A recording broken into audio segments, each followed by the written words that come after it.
call you to service with this. It's been a while.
There's a silence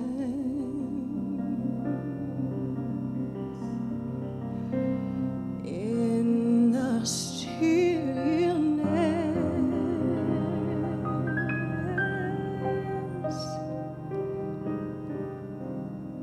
of the Holy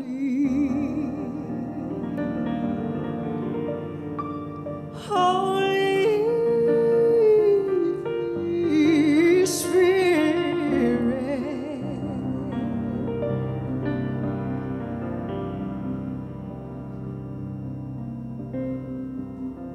God is listening to the music of the Holy Spirit.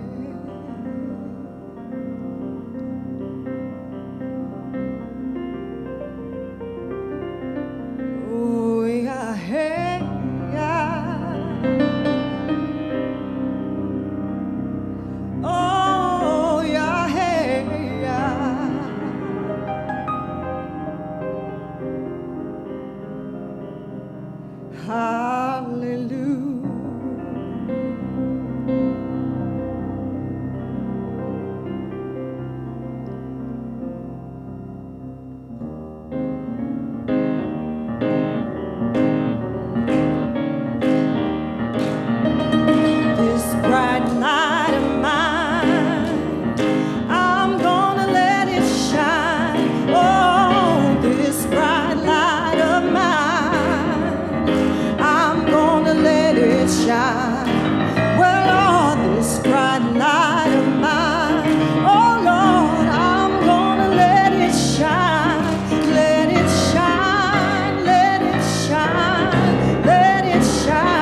this joy that I have. Let me tell you about it. The world didn't give it to me. Oh, this joy that I have. The world didn't give it to me. That's right, this joy that I have. The world didn't give it to me. The world didn't give it. The world can't take it away. One more time, we're gonna sing that, get it into our body. This joy that I have. The world didn't give it to me. Oh, this joy that I have. The world didn't give it to me. This joy that I have. The world didn't give it to me. The world didn't give it. The world can't take it away. Yes, let us remember that today. Thank you. Yes, yes.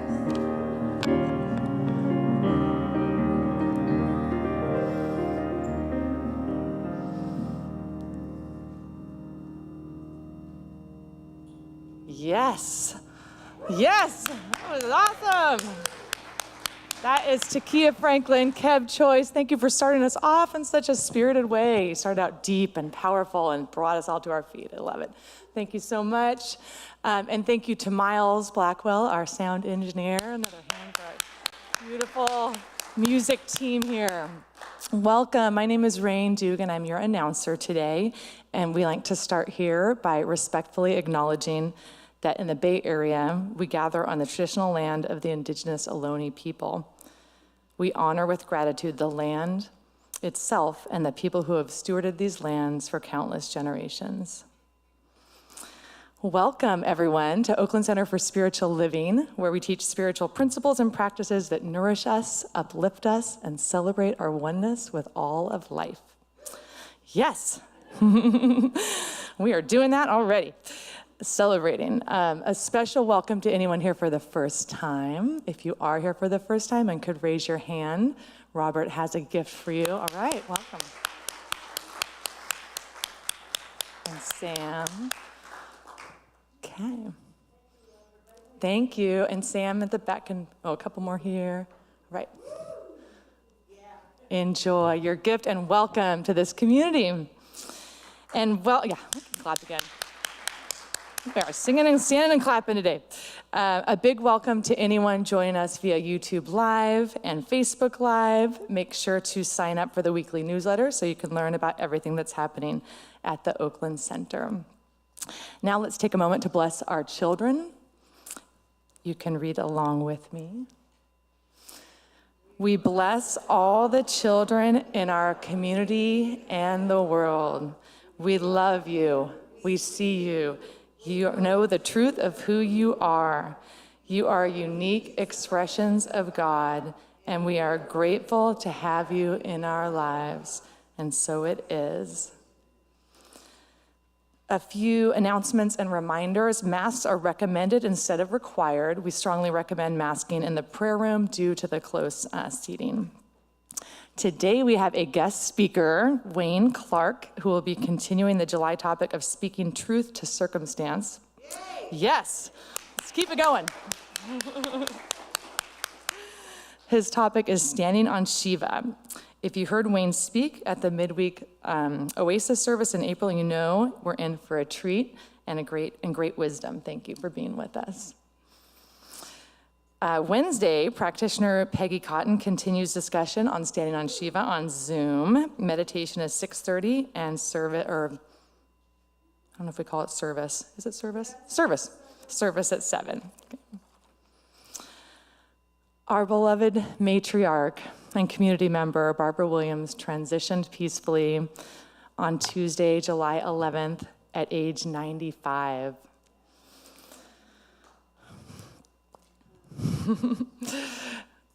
Until she moved to Washington to be near family, she attended service almost every week. She sat right over there.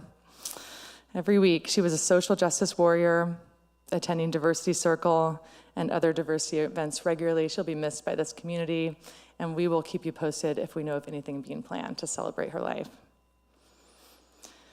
There was a lively discussion at Open Forum last Sunday and some really good food before it, so thanks to whoever orchestrated that awesome lunch.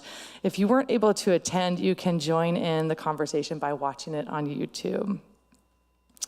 The bookstore sale continues, and it's still 40% off everything in there, and there is a lot of good stuff. Books, obviously, but also all sorts of other gifts if you're doing holiday shopping early, or shopping for yourself. You'll find lots of great scores. The bulletin board in the lobby of the social hall building has been upgraded to a community help board where you can post things like a rideshare request or housing opportunities, so take a look. And we have coming up Bring a Friend to Service next Sunday, July 23rd. Your guests will be greeted warmly, and after service, the courtyard will be filled with friendly faces sharing information about the center. That's it for our announcements. Please read along with me our vision and mission statement, and if you're comfortable standing, you can do that as well. The vision of the Oakland Center for Spiritual Living is to joyfully reveal the love and oneness of God. We are a welcoming and inclusive spiritual community dedicated to individual transformation and collective growth. Our purpose is to love, inspire, and serve our community and the world through education, music, prayer, and play. And so it is. Okay, we'll just keep this going. Next up.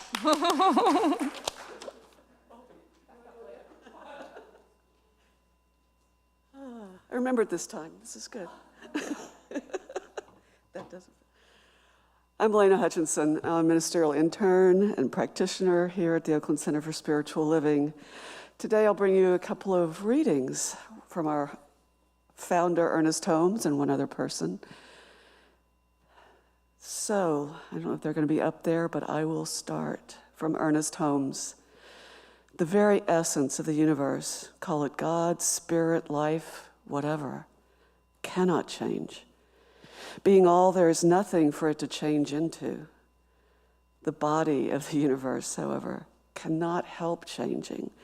This is the eternal activity of spirit within itself, passing into form, creation eternally unfolding. And from Deepak Chopra, when we live our lives with an appreciation of everyday miracles and their meanings, we connect with the underlying field of infinite possibilities. There are cosmic twirlings of intelligence that endlessly create our universe. And if we pay attention, we can let synchronistic moments guide us, inspire us, and provide us with what we need to do in order to do great work. So let us pray. We know there is only one spirit, one creator, one life force, that one intelligence and consciousness that has created everything, that designed it, conceived of it, poured itself into the creation, became the manifest universe, simply to love it, to delight in it. It is that infinite source of all love and wisdom and goodness and peace, the peace that is unfailing, unflappable, because there is nothing else but peace. It is simply the essence of that one thing. And I am that, and as I know that for myself, I know it for each person here, I know it for each person listening now or in the future on live stream, each person within the sound of my voice, we are simply showing up in human form, the divine sparks in the mind of God as it explored the infinite possibilities that it could experience as us. As spiritual beings having a human experience, we come here today bringing not just our presence, but all of our human experience, our joys and our challenges. the thoughts that don't serve us, the conditions we don't prefer, the circumstances, the losses, the grief, the challenges and uncertainties. And as we come here today and lay them here in the presence of truth, in the presence of this oneness that we're creating together, the weight of those human burdens just melts away as we just simmer in this field of oneness that we can actually feel in our bodies as we come together in oneness, as we remember who and whose we are.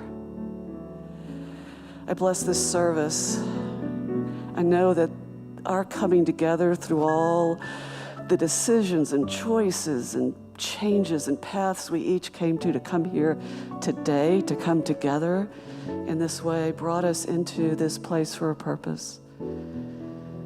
That if Wayne is here today to speak and we're here to listen, then that means that the words he is coming here to say are exactly the words we need to hear. I bless everyone in service, whether it's active service today or simply by serving, by bringing your divine presence to this place to be with the rest of us.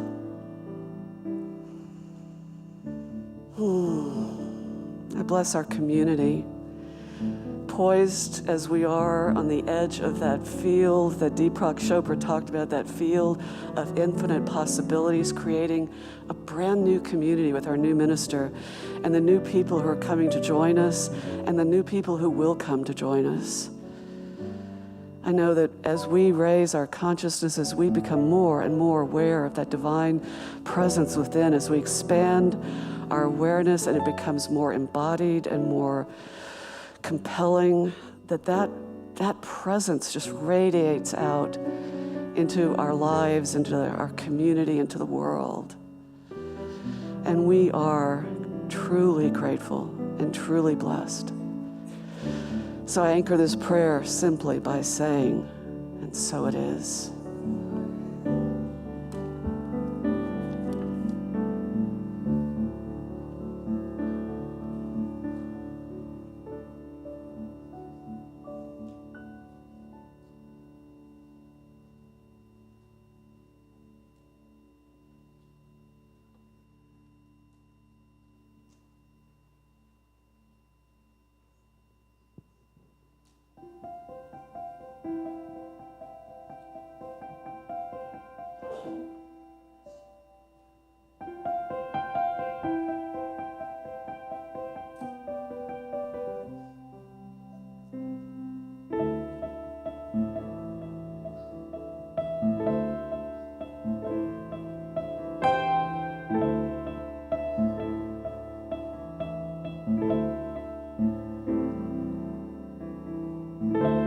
Imagine me loving what I see when the mirror looks at me, 'cause I imagine me in a place of no insecurities, and I'm finally happy 'cause I imagine me letting go of all of the ones who hurt me, 'cause they never did deserve me. Lord, can you imagine me saying no to thoughts that try to control me, remembering all you told me. Lord, can you imagine me over what my mother said, healed from what my daddy did, and I wanna love and not reap that pain again. Imagine me being free, trusting you totally,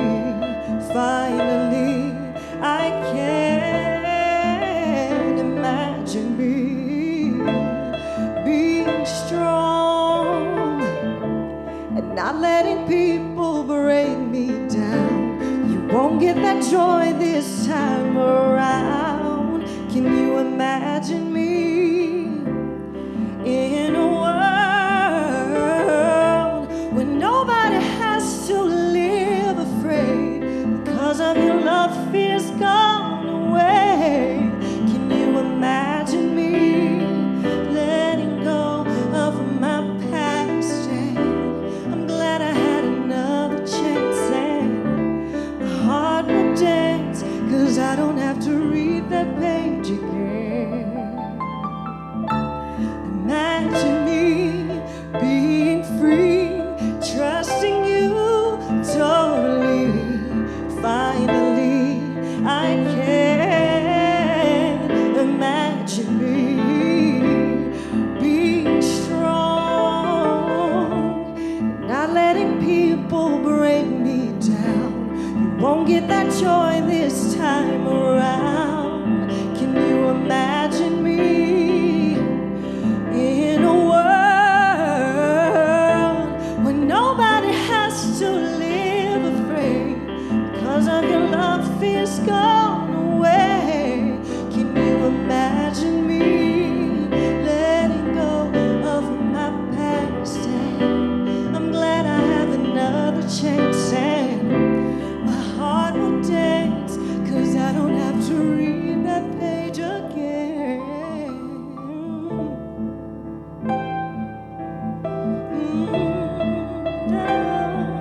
Imagine me. Oh, imagine me.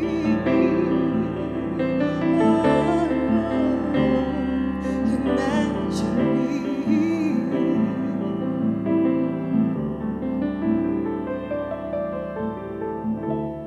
Being free,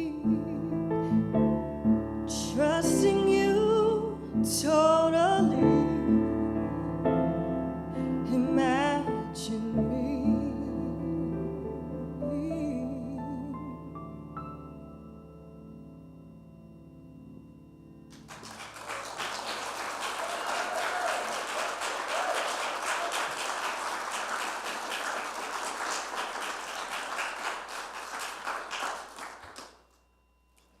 Beautiful music. Takia Franklin, thank you for being in the house. And our own Kev Choice, Maestro. Good morning and happy Sunday. I'm Reverend Sunshine Michelle Coleman, the proud spiritual director of this here community, and I welcome all of you today. I am so excited to be in your presence to introduce our guest speaker this morning. And I especially welcome those of his family and friends who are here to support him. I know he has a following. You're in for a treat.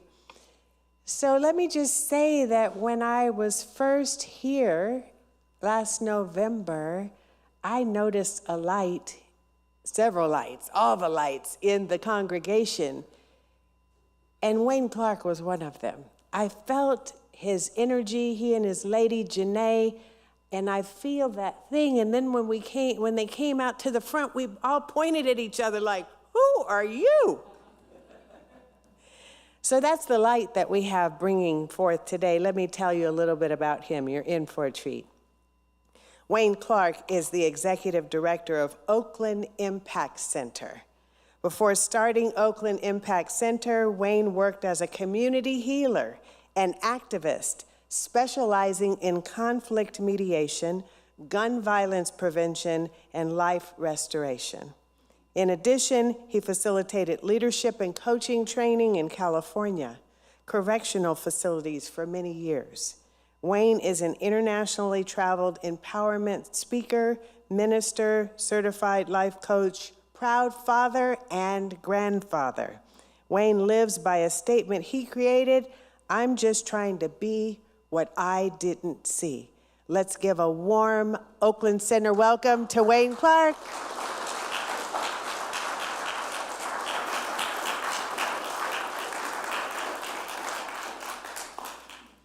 Good morning.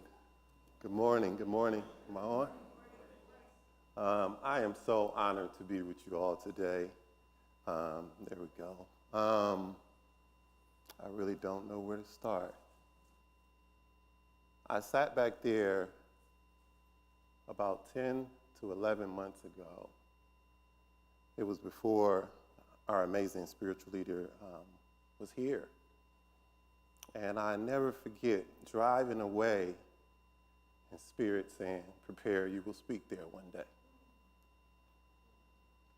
So what you'll see here is just an outpicturing and a manifestation of what already has happened.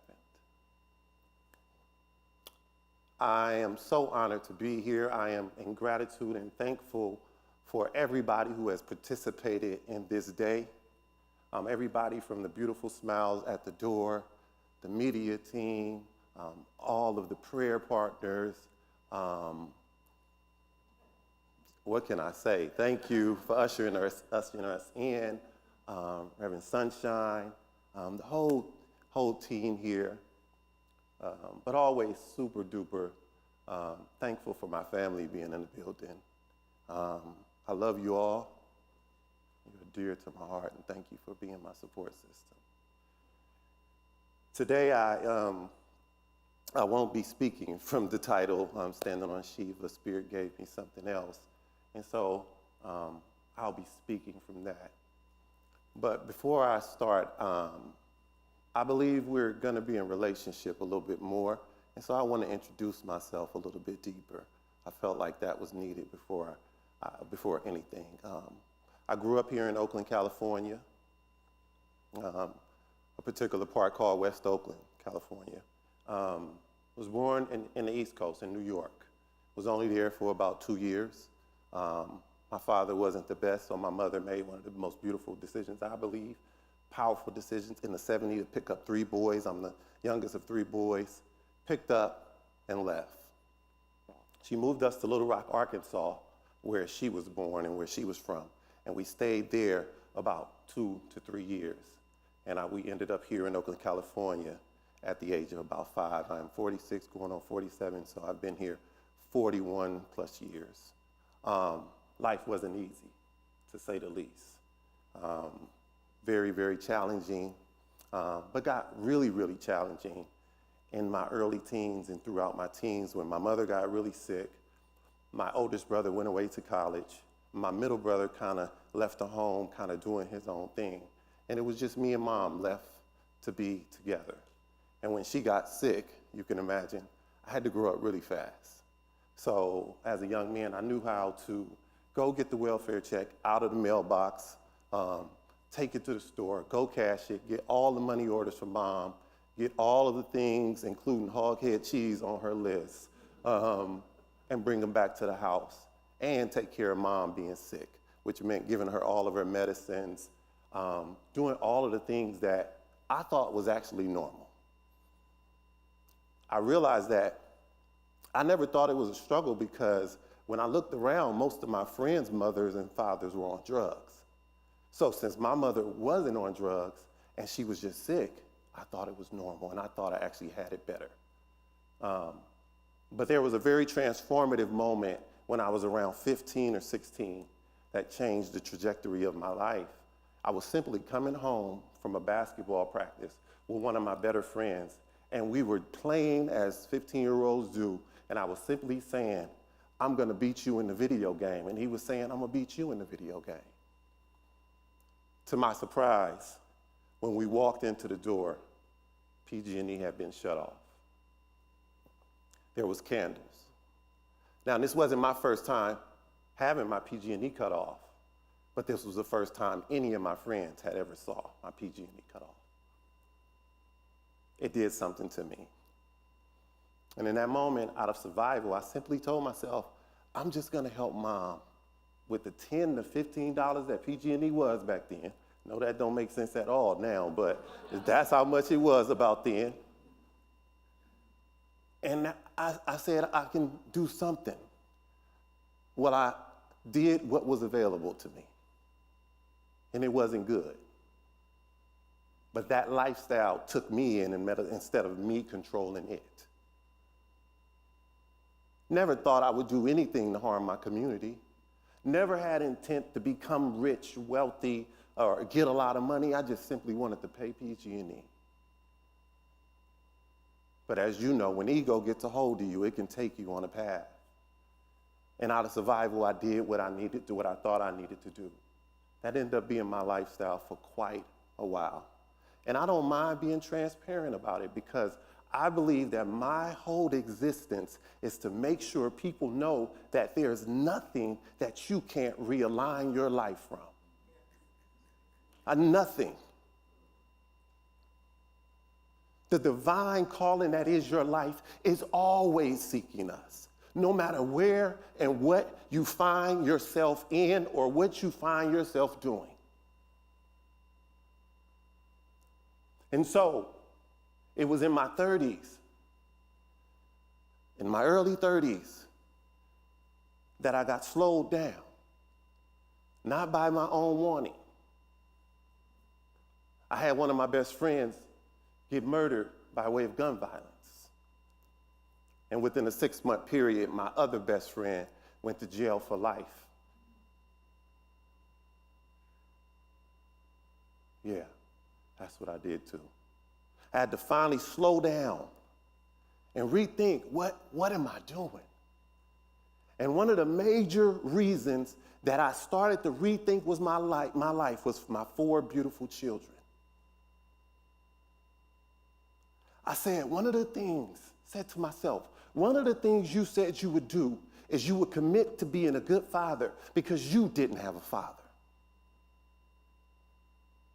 Now, all along, while I'm making money and doing all of the things, I'm able to supply and do certain things for my kids, but I didn't know that finances don't mean you're taking care of your children. Presents ain't the same thing as presents. And this was the first time that my mind started thinking like this in my early 30s. You have to realize after doing something for a long time, you almost think it is your identity. But there was a rude awakening, a spiritual awakening that was awaiting me.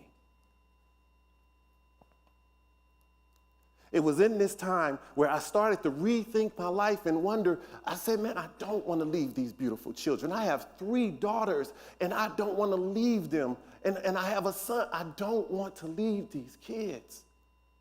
It was this simple starting of me rethinking what life may be that I believe manifested things to start coming into my life. A man showed up in my life. I call it a divine encounter.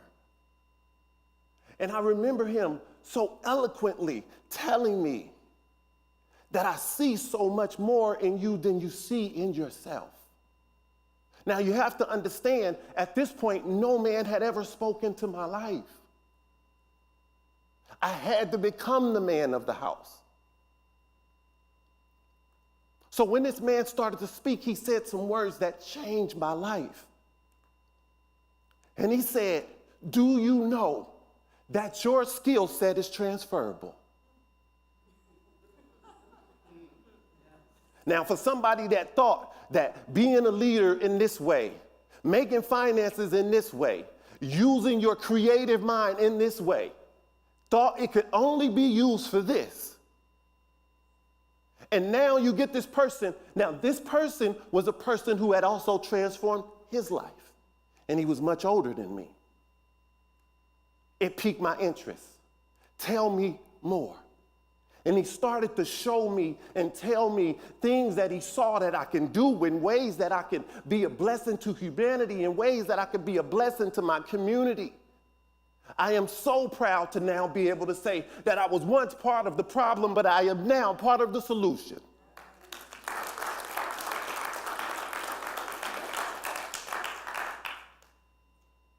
It was in that encounter that really got my mind to thinking, oh, in my early 30s, for the first time I'm thinking, oh, I may be able to do some different things. And then, of course, there was another encounter that had to happen for me. I say that often because I believe when we start to divinely align with where we're supposed to be by way of thinking and by way of moving, things have to happen. It is just the way the law works. The next man that shows up 3 months, 4 months after the first encounter, now this man shows up and we start to talk. He says, I know you from the streets. I know you from this. I know you from this. But I am so impressed at the way your mind has started to change. Would you come speak to a group of men that I host? They are men who are transitioning out of prison and coming back into the regular population.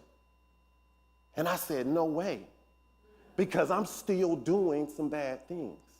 I wasn't all the way out the woods yet, y'all, but my mind had started to think differently. Transformation or restoration, as I like to call it, it takes time. Why do I use restoration more than I like to use transformation? Because restoration, for me, is the belief that I'm only returning to what I already was.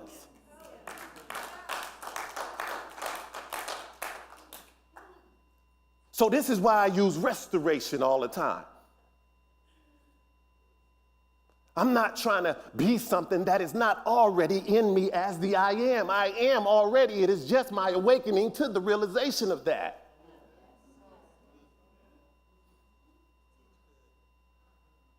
But once I went home, and I had to ask myself, if you want to change your life and do something different, then you have to take some different opportunities. He left me with an open door. He said, think about it. I called him the next day and said, what do you want me to talk about? He said, just talk about why you're willing to start changing your life for your children. I said, that's all? He said, that's all. I tell you the truth. When I went and spoke to the men, things that I said I didn't even know were going to come out of my mouth. I remember driving away from that speaking and weeping in tears. This was the first time in my life that the tears weren't because a friend had been killed. They weren't because something bad had happened in my life. These weren't bad emotions. These were the first time in my life that I felt overwhelming emotions of goodness. I almost tried to get out of it because it was so abnormal to me. And if I be transparent, that night, I remember it like yesterday, I actually had already planned to go party that night.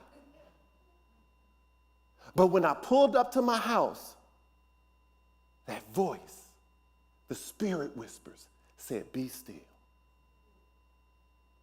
And I sat in my car,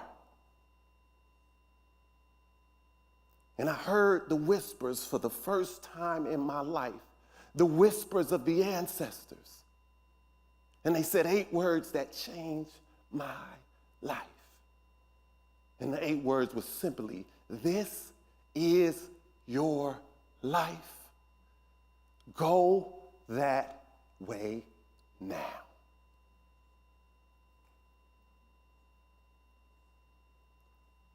I knew the thing that overcame me. I knew this wasn't a voice I was used to, but I knew it was the most powerful experience I had ever had. As I reflected back on that moment, what I have totally come to understand is that it wasn't so much me seeking that moment as it was that moment seeking me. It wasn't really me trying to find this moment. I just started to change my mind. And I like to say divine source got excited and said, oh, I got you now, and I have to make things come to you. It was not me seeking the moment. It was the moment seeking to find me. And right there is the title of my talk, simply, Be Found.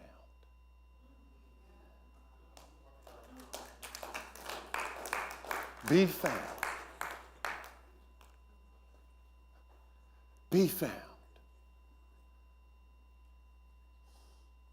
Being on this journey has brought me to being totally convinced that while we are to be seekers, we are also to be people of the wisdom, knowledge, and understanding that everything we want in this abundant life is actually seeking us. We must be brought to an understanding that it is not about the work, but sometimes it's about the being. So today I simply want to talk to us and encourage us as a community to be more intentional about cultivating space and about cultivating time so that we can be found by these divine moments. But I also want to talk about, and this is really, really important, is when these moments find us, we have to find practices for maintaining the momentum of these moments. Let me say it again, because this is a work right here. Many of us have these moments where divine downloads, the intuitive hits, I like to call them, the whispers, they come to us. We know we got the idea. We know we're supposed to start the business. We know we're supposed to write the book. We know we're supposed to write the song. We know we're supposed to heal this. We know we're supposed to do that. But there's something that happens that gets us off track. And that is why it is so important that we have practices in place for maintaining the momentum of the moments. These moments, the intuitive hits, I like to call them, that I experience when I'm right in the midst of something, right in the midst of a circumstance, and boom, Spirit gives me an intuitive hit of exactly how I'm supposed to move. There needs to be cultivation for that. That doesn't just happen. The divine downloads, I like to call them. Those amazing ideas that are looking to express in me, as me, and through me all day, every day.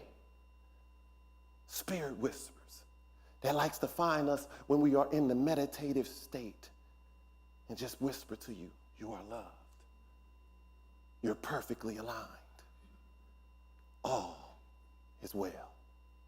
There's no place that I find these moments to be cultivated better than being in stillness. Stillness, so simple, but so hard. There's a picture that reminds me often.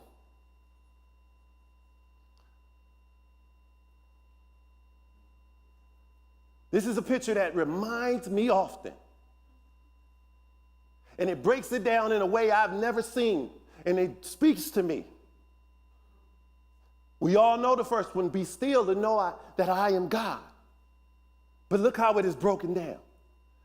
Be still and know that I am. Be still and know. Be still and be. The simplicity of the power that wants to express in us, as us, and through us is simply telling us, be.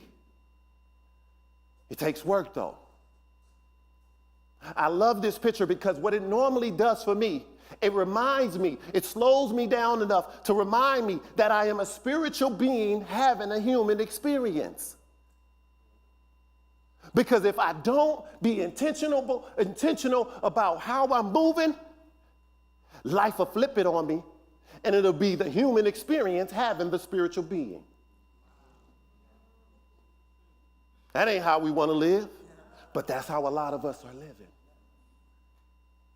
I don't want to be part of a community. I've traveled enough and I've seen enough and I've been with too many people that this is where my passion comes from, of making sure we are not a community where the human experience is having the spiritual being. About 5 years ago, I read an article that changed a lot of way I think about spirituality and the way we're doing it. And it was an article that was a research that was done across Canada, the US, and the UK. It was done, 50% of the surveys were done with spiritual leaders, and 50% were done with people who were 5+ years into their spiritual journey. And it simply started by asking, are you satisfied with where you are in your spiritual growth from where you started?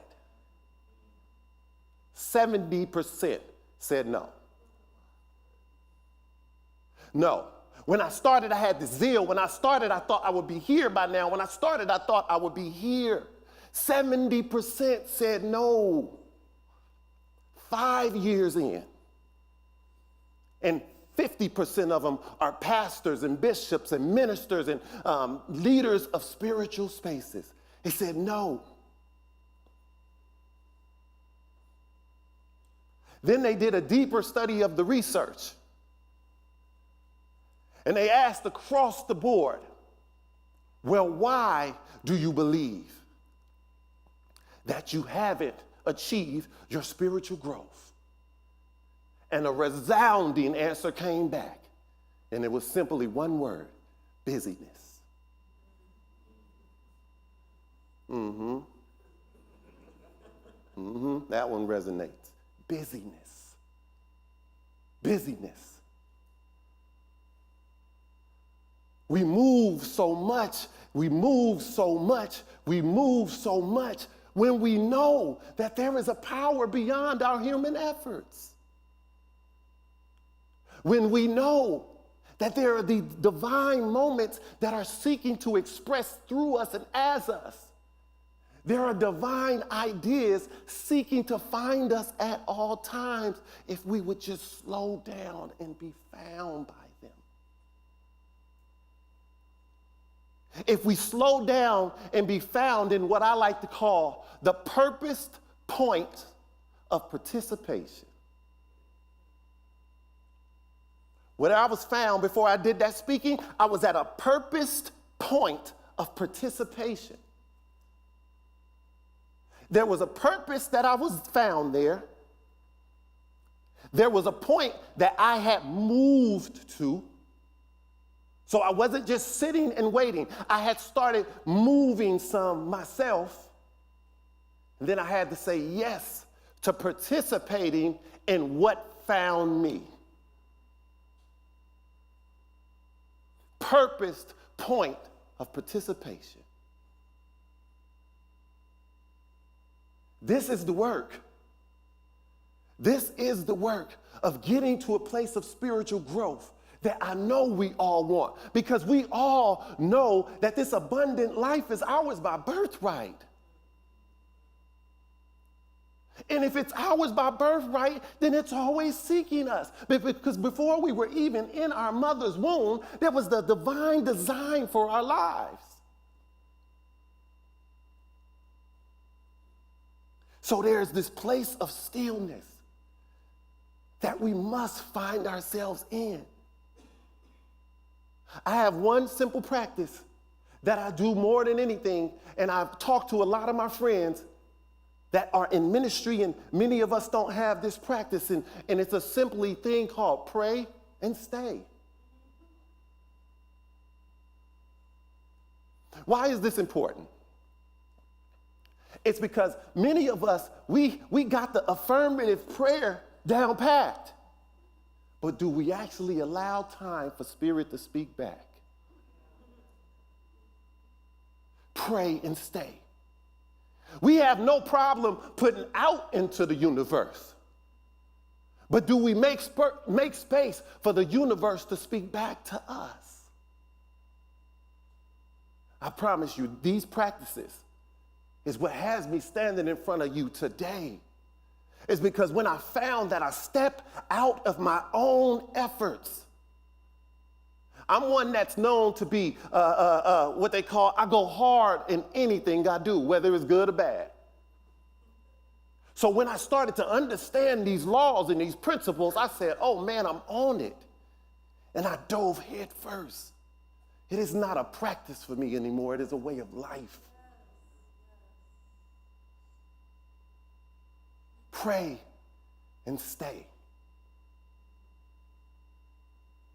It is a part of the process that we also must find ourselves in the vibration of expectation.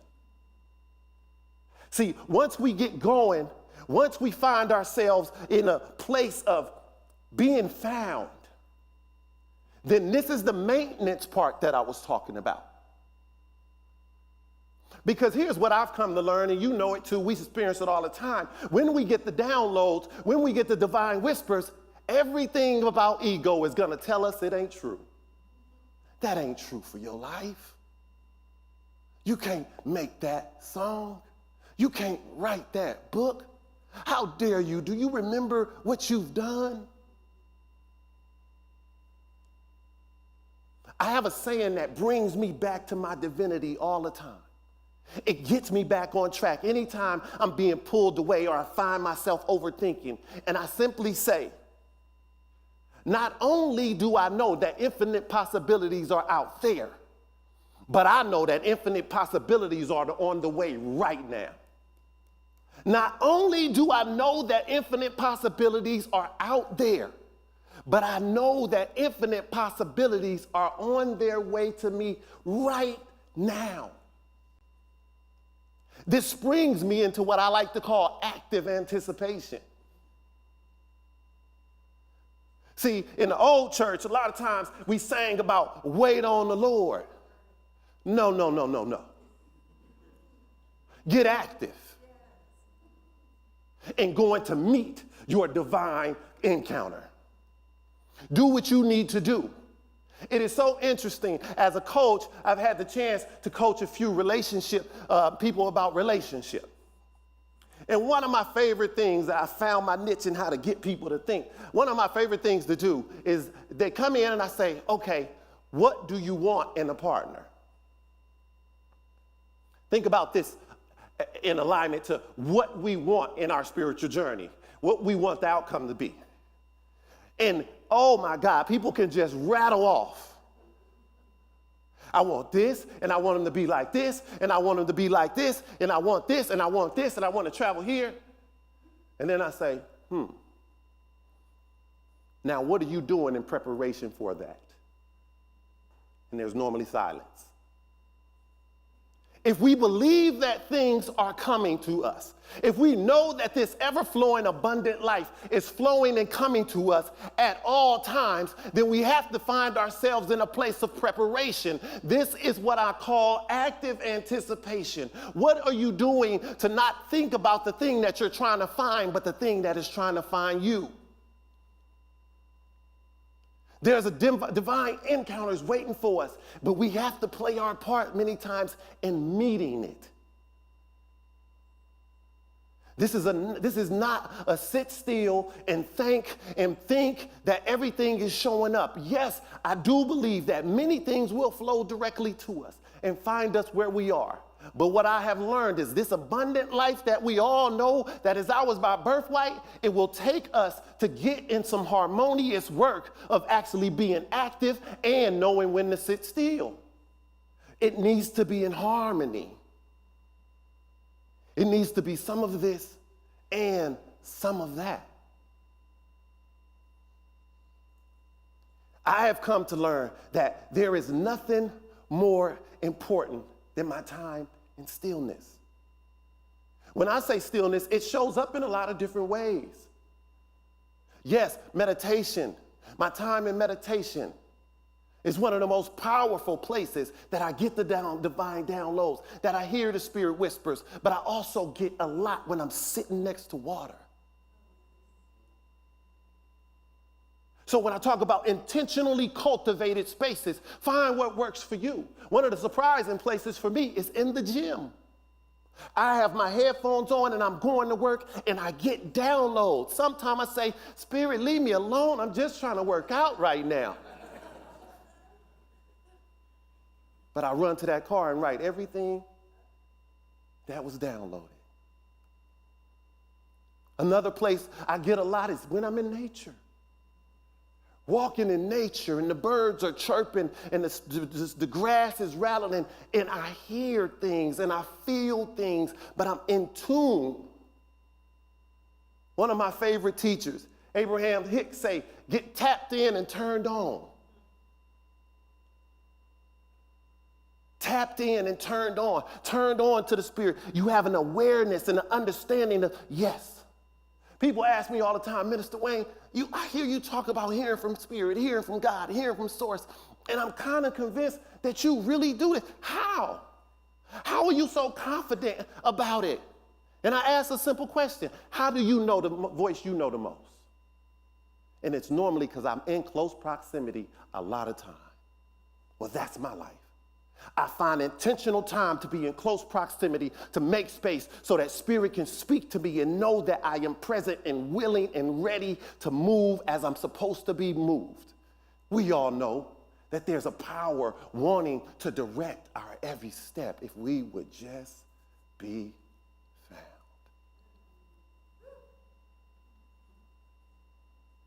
I'll close with this last piece.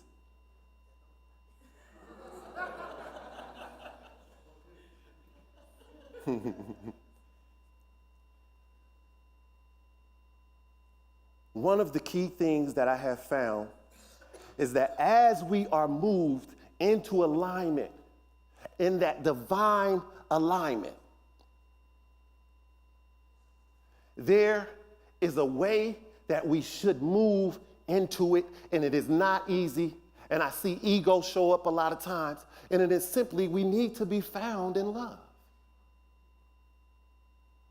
But sometimes we can find ourselves in purpose and forget that the purpose is not necessarily just to be service. It is to still be a harmonious life of loving yourself. Do you know that study I talked about? One of the last things they studied was the busyness and how it was showing up in people's lives. And majority of the people that responded back said, I'm not busy doing things for myself. I'm busy doing everything for everybody else. I'm encouraging us as we go through this journey, there's a place that we need to be found that is in love with ourselves. When I tell you this was one of my biggest practices, I have a lot of things that ego can try to whisper and say, remember you were. Remember you did. I mean, a lot.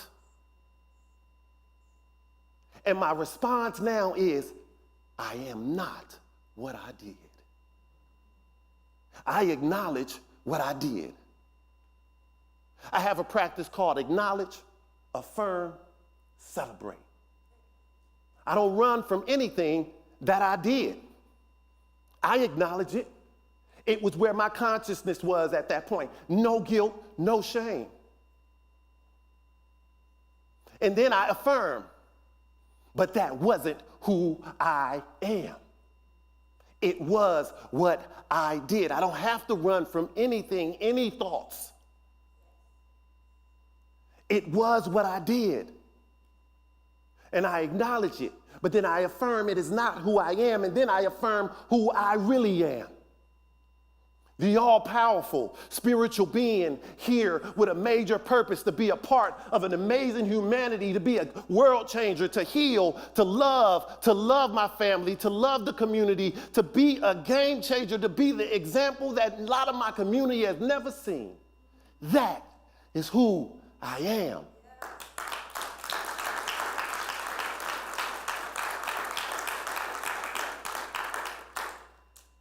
And then I celebrate. Acknowledge, affirm, celebrate. And celebration is my favorite part because I celebrate who I am already. Not the manifested part, but the part that divine downloads have already shown me that I would be. Like I said, I sat back there and I knew I would speak here. I didn't have to do anything. I just had to do the small things to prepare, keep showing up where I show up. I didn't know this beautiful woman was going to be here. I didn't know this powerful woman. I just knew whoever was going to come was going to open the door and it would happen. I never had to walk up and say, hey, I'm Minister Wayne. I didn't have to do any of that. My friend Ryan is here, and he'll tell you, I always tell them, I don't have to grind, I just got to align.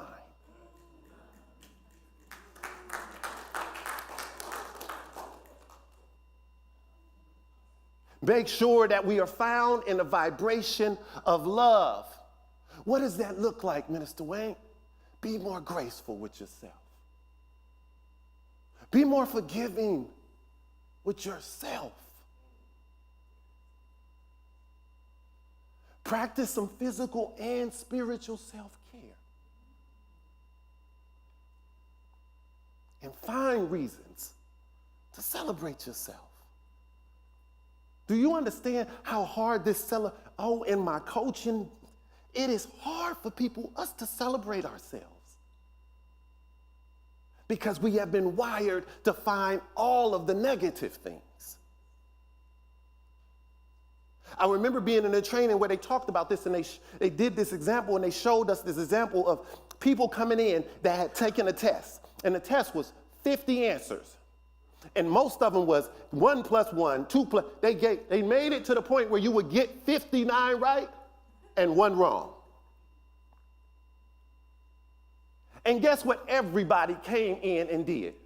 Everybody got the 1 wrong, and everybody walked in, didn't even acknowledge the 49, went straight to look for the 1. This is how we're wired. So when I say celebration, it might sound simple, but it's actually opposite of the way we're wired to be.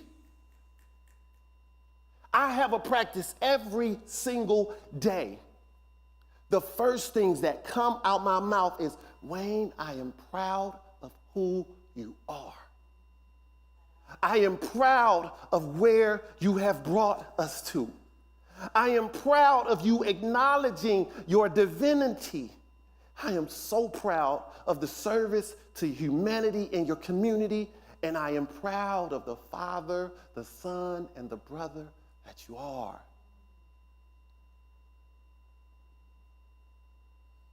Celebration.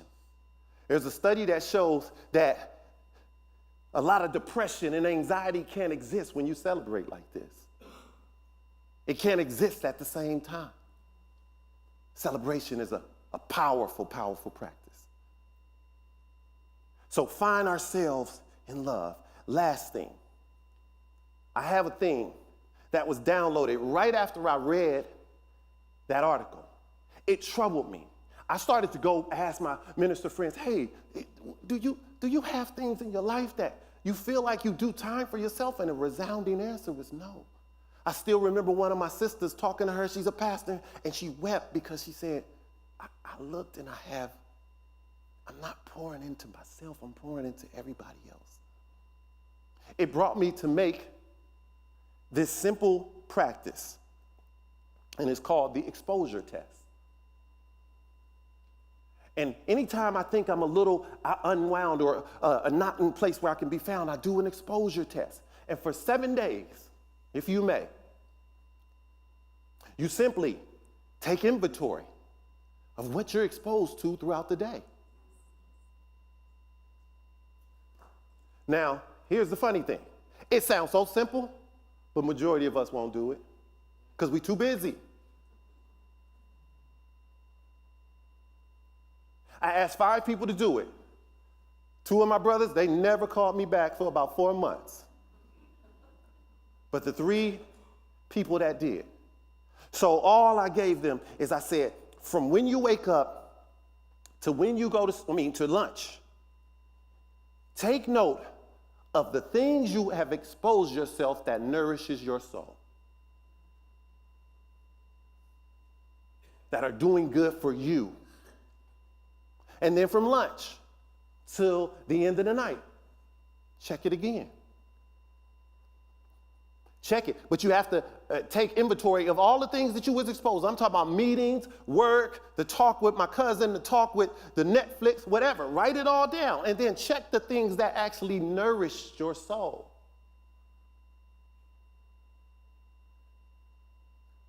It will catch you off guard sometimes. Because sometimes we find that we haven't really done anything to really nourish ourselves.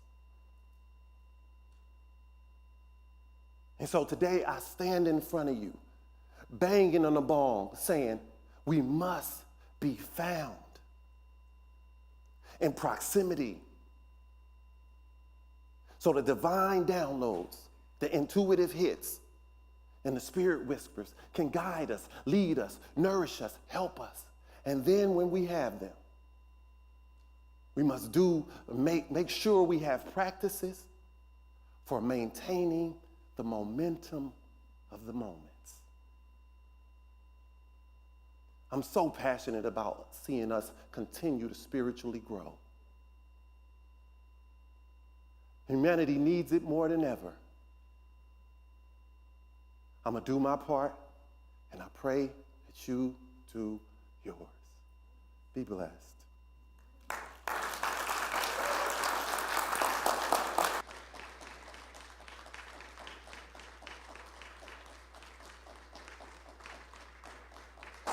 Beautiful. Thank you so much, Wayne. We appreciate your words of wisdom and your inspiration. And now is our opportunity for us to take this to prayer. I invite the ministers and the practitioners in the house, if you are willing, to surround the congregation, or you can sit in your seats.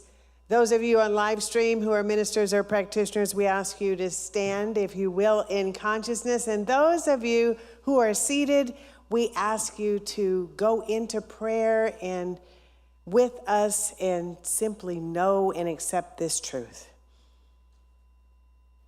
Oh, Holy Spirit, we welcome you here. We welcome you into our inner space and recognize that you are our outer space, our everything and the no thing. You are the infinite magnificence and creative divine source of all.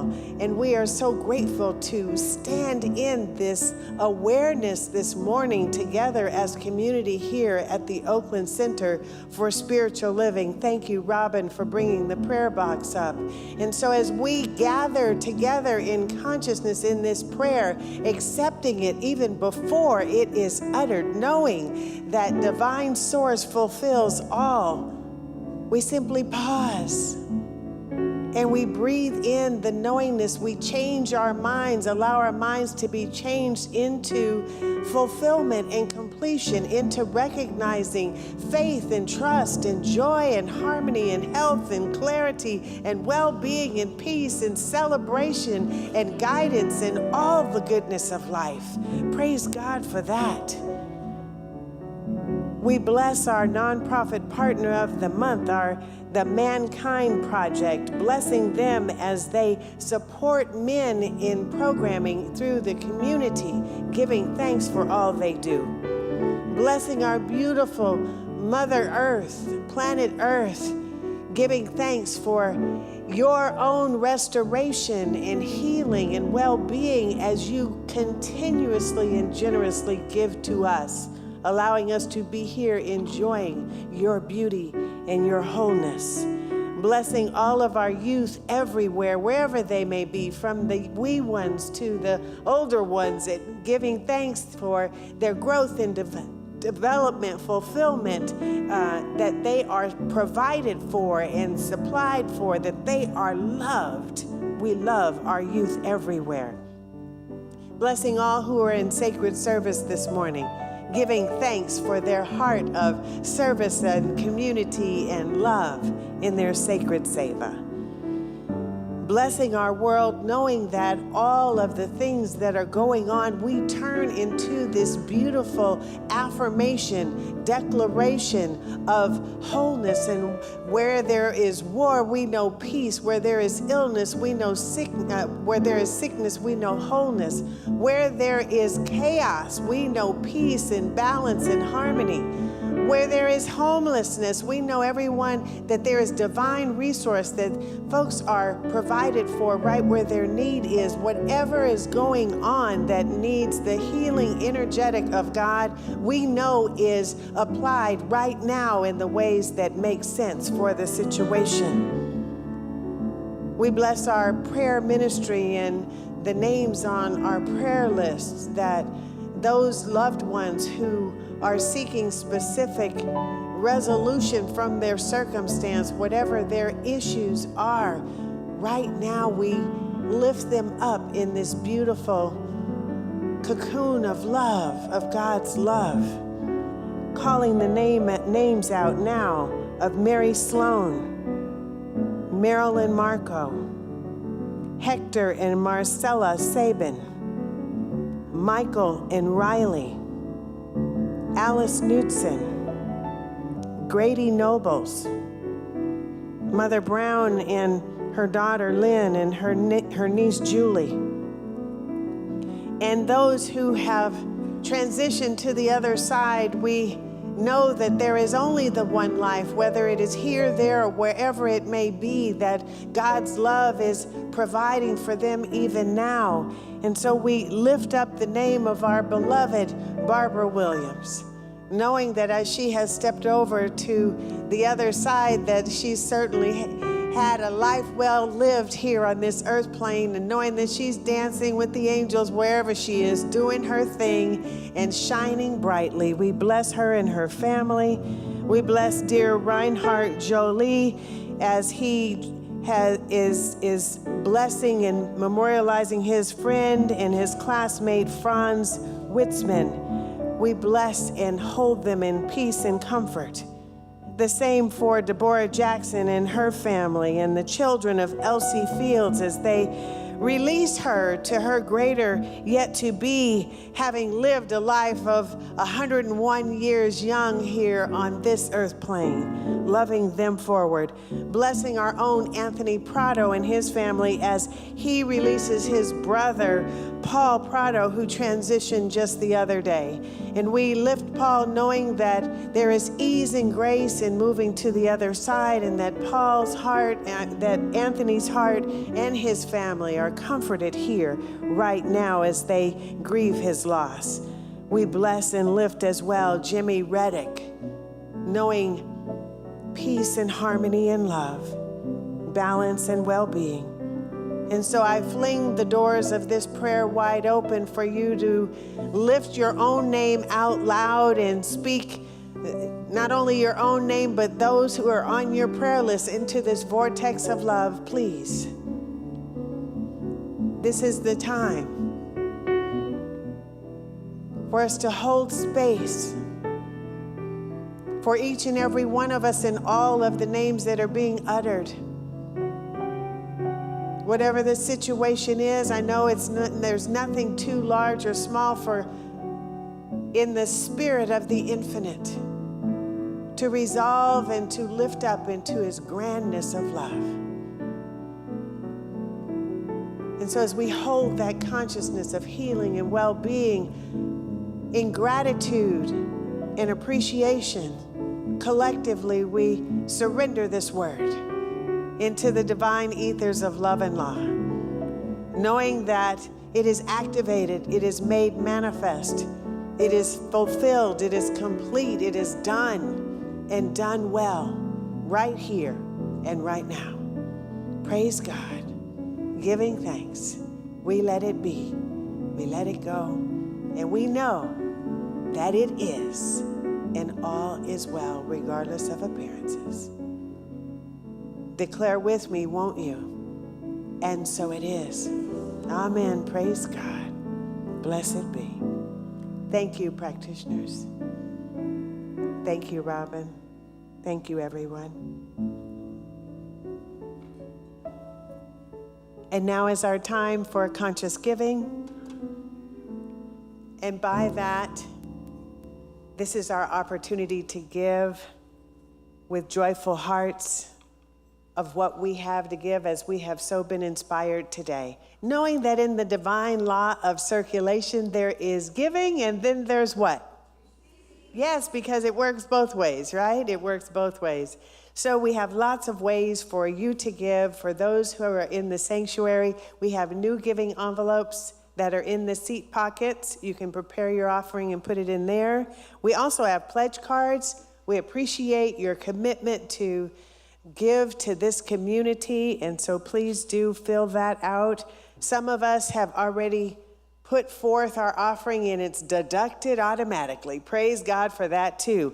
And we bless our offering. We have lots of ways that you can give. If you go to oaklandcsl.org, click on donate, and it will take you to this page to show you how to give by card, to mail in your offering to the center, to text to give, and shortly we are going to invite you up to the baskets. So let us bless our offering together. If you would put it over your heart, and let us declare this affirmation together. On the screens, joyously I give with an attitude of abundance, knowing that as I give, I do receive. And so it is. And so our final song, Takia and Kev choice. Oops, before we do that, yes, Takia, you can come up and sing, and Kev's playing keys, and you, all of you, whomever wants to, can come up to the baskets to put in your offering. Thank you for that. And assist someone if they have mobility issues, you see, bring their offering for them if they would like.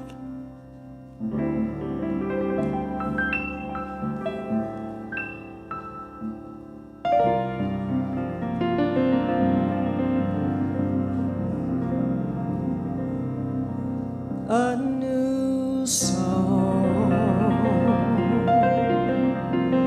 a new song. I will sing a new song.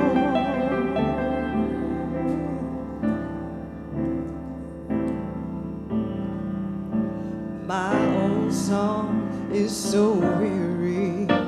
I learned it long ago. It repeats over and over and over and burdens my heart and my soul. Don't get me wrong, it was a good song, and you know I played that hand, but the chorus is tired, no longer inspired, not up to a new demand. I am ready to sing my new song. I am ready to sing my new song. I must fashion new lyrics and melodies that have never been sung before.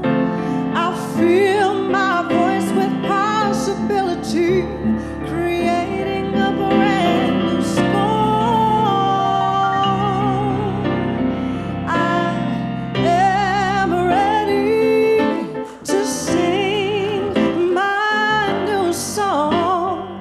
I am ready to right all the wrongs. Stand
take Wayne's advice and for the length of one breath, just be still, because that is a lot to take in.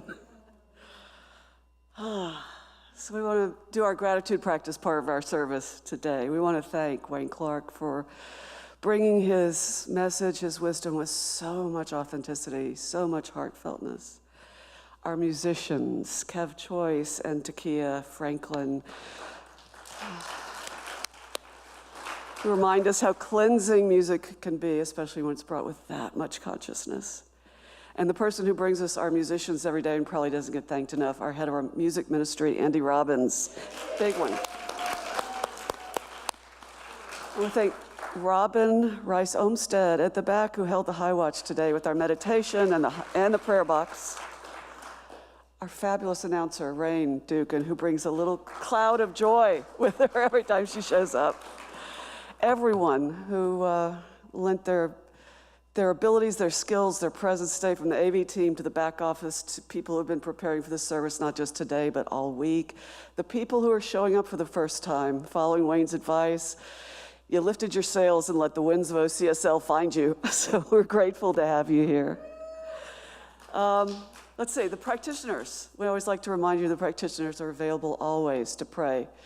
We will be in the back for an upper room service if you'd like to have a prayer over a concern or a joy.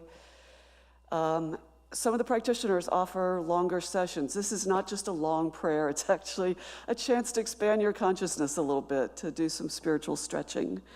And you can find those folks on the website. If you come away today with a prayer that you need, there's an opportunity to put it in the prayer box or to go on our website and contact the Ministry of Prayer, and they will make sure that someone is praying for you over the next couple of weeks. And I think that's all we have about the practitioners. So I think Wayne will be available. You can thank him, greet him on the way out, and then take a little detour through the bookstore because it's still July. Everything's on sale. So if you're ready, if you want to stand, please stand. And we will have our affirmation up there. From Ernest Holmes, we believe in the eternality, the immortality, and the continuity of the individual soul, forever and ever expanding. So it is.